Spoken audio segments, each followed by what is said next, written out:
Welcome back. I am Vivek Bindra, motivation speaker, leadership consultant और business coach. धन्यवाद देना चाहता हूं आप सबको हमारे लीडरशिप फनल के प्रोग्राम को इतना सफल बनाने के लिए और अपने जीवन को सफल बनाने के लिए। आप सैकड़ों की संख्या में हर महीने अलग अलग बैचेस के अंदर लीडरशिप फनल में आते हैं, अपने बिजनेस को बड़ा करते हैं। कई जगह पे मुझसे नीचे कमेंट बॉक्स में और लीडरशिप फनल में पार्टिसिपेंट्स ने पूछा कि कंज्यूमर नीड को समझने का कोई तरीके पे अगर एक वीडियो बना दें तो सबका बड़ा फायदा हो जाएगा आम जनता का। तो मैं आपको आज 8 क्विक आइडियाज देने वाला हूं जिनसे आप अगर छोटे व्यापारी भी हैं तो अपनी कस्टमर की नीड को कैसे समझ सकें, कैसे पहचान सकें। इनोवेशन करने के लिए आपको स्टीव जॉब्स होने की आवश्यकता नहीं। इनोवेशन अप्रोचेबल है, इजी है, डुएबल है, फीजेबल है। आप तुरंत कर सकते हैं अगर आप अपने कस्टमर की नीड को तुरंत पहचान सकें। तो स्टेप बाय स्टेप चलते हैं और आज का मेरा पहला step, start with the existing data. आप देखो जितना भी आज तक आप बिजनेस कर चुके हो उस सारे डेटा को एक बारी कंपाइल करो, अपने कस्टमर के पास्ट बाइंग बिहेवियर को एक बारी समझो, उसको पढ़ो कि कस्टमर क्या चीज़ ज़्यादा खरीद रहा है, क्या कम खरीद रहा है। देखो उसकी कॉल लॉग्स को चेक करो, उसके डेटा को चेक करो। आपको जो जो एग्जिस्टिंग डिटेल्स उनके फीडबैक फॉर्म पुराने वाले उन सबसे मिलता है।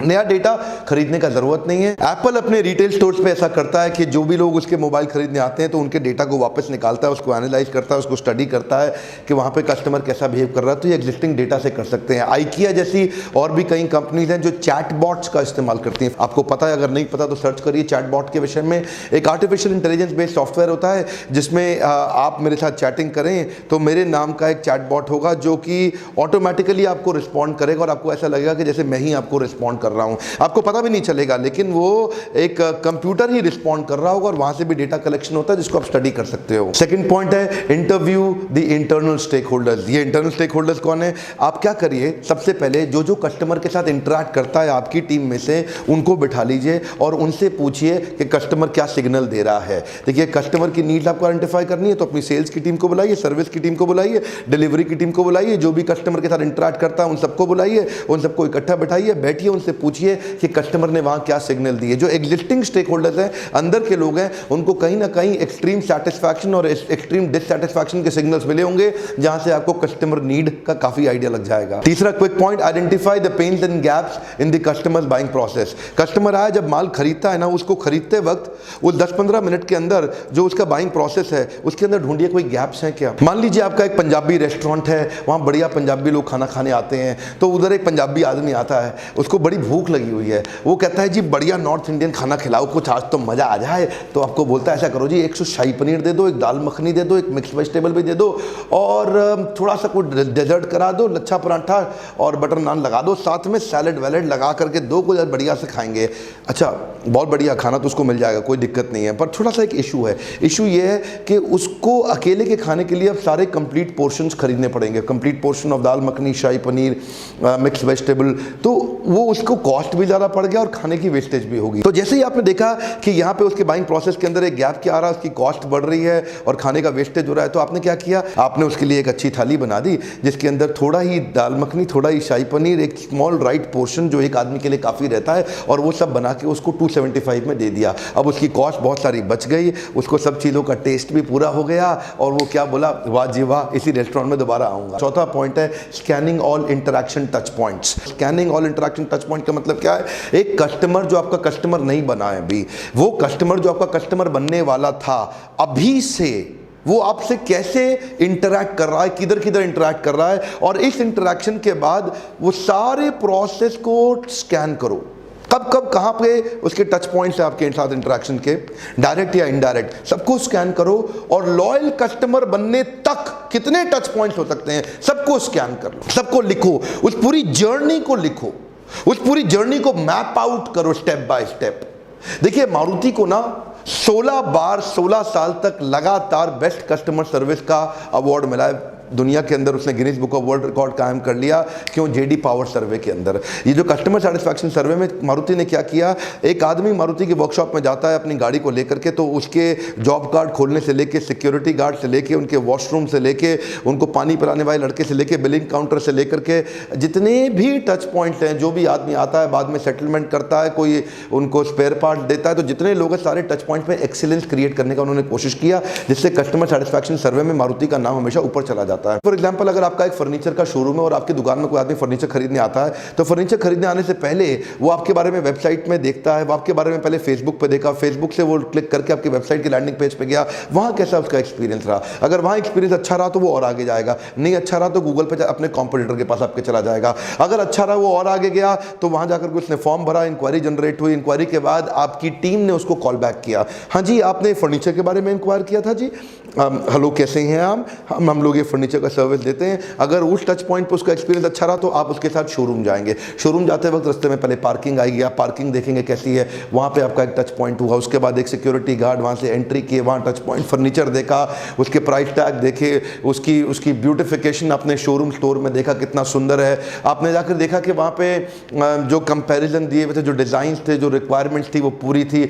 उसके बाद आपने फाइनल नेगोशिएशन किया, प्राइस दिया, पेमेंट किया, बिलिंग काउंटर पे गए, बीच में आप वॉशरूम भी गए, आपने सारे टच पॉइंट चेक किए। उन टच पॉइंट पे अगर हर जगह पे एक्सपीरियंस अच्छा रहा तो आप बार बार इनके पास आएंगे, आप एक लॉयल कस्टमर बन जाएंगे। ढूंढिए, देखिए पहले क्या करिए, अपने कस्टमर के साथ जितने भी टच पॉइंट है सबको लिख लीजिए। लिखने के बाद देखिए कहाँ पे एक्सपीरियंस 10 on 10 है, कहाँ 2 on 10 है, कहाँ 5 on 10 है, कहाँ 7 on 10 है। हर एक एक्सपीरियंस को कस्टमर के साथ रेटिंग दीजिए। जिधर कमजोरी है वहाँ पे फटाफट इंप्रूवमेंट ले आइए, जिधर अच्छा कर रहे हैं बधाई हो और आगे बढ़ते चले जाइए। अगला पॉइंट है conducting follow me home research. ये फॉलो मी होम रिसर्च का मतलब क्या है, कस्टमर जहाँ पे आपके प्रोडक्ट का इस्तेमाल कर रहा है जरा वहाँ जाकर के देखिए, वहाँ कस्टमर महसूस कैसा करता है उसको इस्तेमाल करते वक्त, क्या उसके चैलेंजेस आ रहे हैं, उसके कॉम्पिटिटिव डायनामिक्स क्या हैं, उसके ग्रोथ गैप्स क्या हैं, वो प्रोडक्ट का इस्तेमाल क्यों करता है और उस प्रोडक्ट का इस्तेमाल करते वक्त क्या आप उसकी और मदद कर सकते हैं। तो वो नीड असेसमेंट करने के लिए जो एक्चुअल जहां प्रोडक्ट का इस्तेमाल किया जा रहा है वहां जाकर के एक बार समझिए।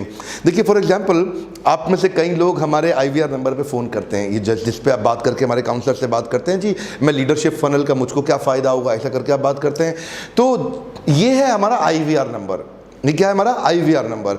हमारे IVR नंबर में आपका डेटा आ जाता था, लेकिन उस डेटा को एक्सपोर्ट करके उसके बाद अपने CRM में उसको एंटर करना पड़ता था।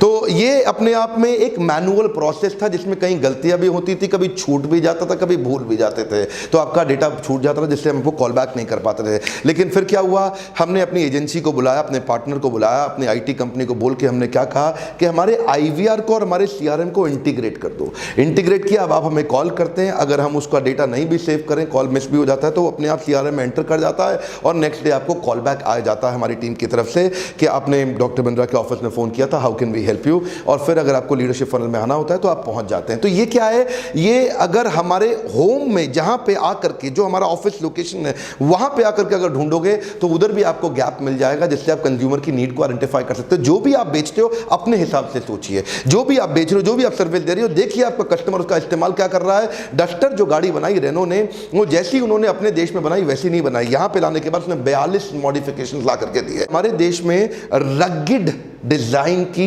SUV बेस्ड गाड़ी लोग बड़ी पसंद करते हैं, उनको स्पेस थोड़ा ज़्यादा चाहिए क्योंकि यहाँ पे स्टोरेज करने की इंडियंस की बड़ी आदत होती है, जी सब कुछ भर लो, सब कुछ भर लो, सब कुछ भर लो। मोबाइल चार्ज सबको करना है, फ़ोन पे बात बहुत ज़्यादा करते हैं, डेटा यहाँ बड़ा सस्ता हो गया है तो उनको पता चला कि क्या क्या रिक्वायरमेंट्स आ रही है। मेरा छठा पॉइंट है focus group interviews of customer. ये focus group interviews of customer क्या है कि जो आपके एग्जिस्टिंग कस्टमर है उनके पास जाइए और उनके पास जाके उनसे इंटरव्यूज करिए, उनको बिठाइए, उनसे पूछिए, उनको अपने पास बुला लीजिए। 15, 20, 25, 30 जो आपके आइडियल कस्टमर्स हैं उनसे काफ़ी सारे क्वेश्चन करिए कि उनको प्रोडक्ट में क्या इंप्रूवमेंट चाहिए, क्या चेंजेस चाहिए। हो सकता है वो जो चेंजेस आपको ना बता पाएँ ठीक से, हो सकता है वो आर्टिकुलेट ना कर पाएँ अपने आप को, अब वो समझा ना पाएँ बात को। तो आप वाई एनालिसिस करिए। वाई एनालिसिस का मतलब है अलग अलग प्रकार से ऐसा क्यों होता है, ऐसा क्यों लगता है आपको, इसका क्या कारण लगता है, उनसे अलग अलग प्रकार के क्वेश्चन करिए। बहुत सारे तरह तरह से क्वेश्चन करते जाइए, वो हिंट देते जाएंगे, अल्टीमेटली आपको कुछ ना कुछ सोल्यूशन निकलेंगे। ब्रिटानिया ग्रुप ने रिसेंटली अपने कुछ रेगुलर कस्टमर्स को बुलाया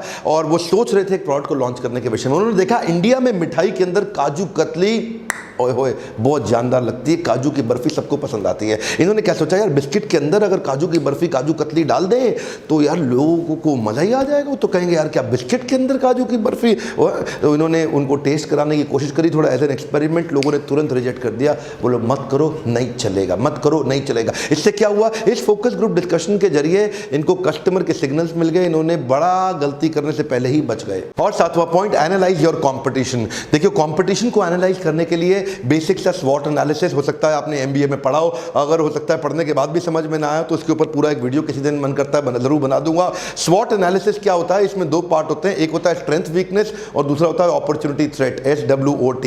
स्ट्रेंथ वीकनेस इंटरनल है, यानी कि जो आपकी अपनी कंपनी की स्ट्रेंथ और आपकी अपनी कंपनी की वीकनेस, और अपॉर्चुनिटी थ्रेट एक्सटर्नल है, यानी कि जो आपका कॉम्पिटिटर है वो क्या चीज छोड़ गया जहां पे आपकी अपॉर्चुनिटी है, और आपके कॉम्पिटिटर ने क्या चीज पकड़ ली है जहां पे आपको थ्रेट आने वाला है, वो आकर के आपका पूरा मार्केट शेयर खाने वाला है। देखिए आपका कॉम्पिटिटर को एनालाइज करिए, वो किस एरिया में आपसे आगे निकलने की तैयारी कर रहा है, कहां से मार्केट शेयर बड़ा कर रहा है, उसकी कौन सी प्रोडक्ट लाइन चल गई है जो आपने छोड़ दी है। देखिए उसकी जो प्रोडक्ट लाइन चल गई है जरूर उसमें कहीं ना कहीं कस्टमर की नीड छुपी हुई थी जो आप मिस कर गए, उसने पकड़ ली।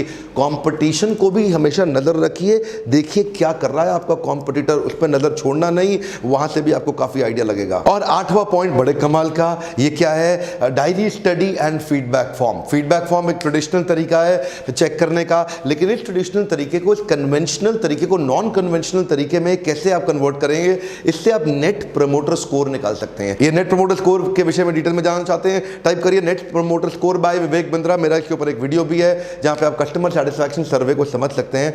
आपको फीडबैक फॉर्म से और डायरी से उसको अलाउ करिए अपने कस्टमर को आपके बारे में लिखने के लिए, उसको कहां फ्रस्ट्रेशन आ रहा है, कहां एक्साइटमेंट आ रहा है, कहां अप्रिसिएशन आ रहा है, कहां पे वो दुखी है, कहां पे बड़ा खुश है, और वहां से सिग्नल्स दीजिए उससे। फीडबैक फॉर्म के अंदर ऑन स्केल ऑफ 1 to 10 हर जगह पे चेक करिए, अगर वो आपको 9 या 10 रेटिंग दे रहा है वो आपका प्रमोटर बनने वाला है, देश भर में दुनिया भर में जाकर के आपकी बहुत तारीफ करेगा, आपको प्रमोट करेगा। अगर वो आपको रेटिंग दे रहा है 1 2 3 4 5 6 तक रेटिंग दे रहा है 10 में से, इसका मतलब आपके खिलाफ है, आपसे बहुत दुखी, आपकी सर्विस से बहुत परेशान है, जहां जाएगा आपके खिलाफत करेगा, आपके बारे में अगेंस्ट बोलेगा, आपके कंपटीशन के पास जाएगा, आपके बाकी कस्टमर्स को आपसे दूर कर देगा। अगर वो आपको 10 में से 7 या 8 रेटिंग दे रहा है वो बड़ा न्यूट्रल टाइप कस्टमर है। ये फीडबैक फॉर्म और डायरी स्टडी, यानी कि डायरी मुझसे लिखवाइए वो कैसा महसूस किया, सारे एक्सपीरियंसेस लिखवाइए, इससे बहुत आइडिया लग जाएगा आपको।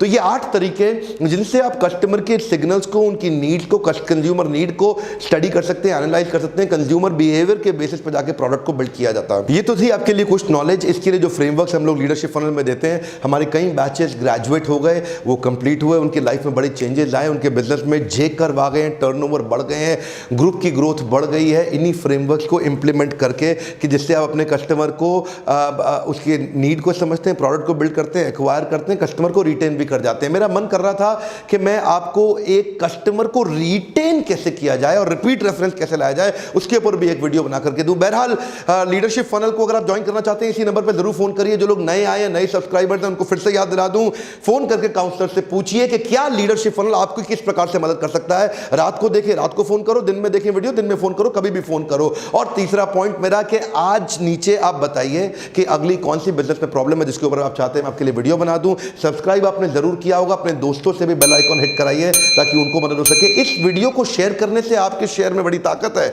इस वीडियो को शेयर करने से कई लोगों की मदद हो सकती है। उनको शेयर करिए, उन तक पहुंचाइए। अगर आप जानते हैं किसी ऐसे व्यक्ति का जिसका बिजनेस है, उस तक ये वीडियो पहुंचाइए। हो सकता है इन आइडियाज़ को समझ के उसके बिजनेस में एक जे कर्व आ जाए। और अगर लाइक नहीं किया ज़रूर लाइक करिए। हमारे साथ जुड़े रहने के लिए, हर बार वापस आके वीडियोस को देखने के लिए प्रेम पूर्वक दिल से कहता हूं बहुत बहुत धन्यवाद।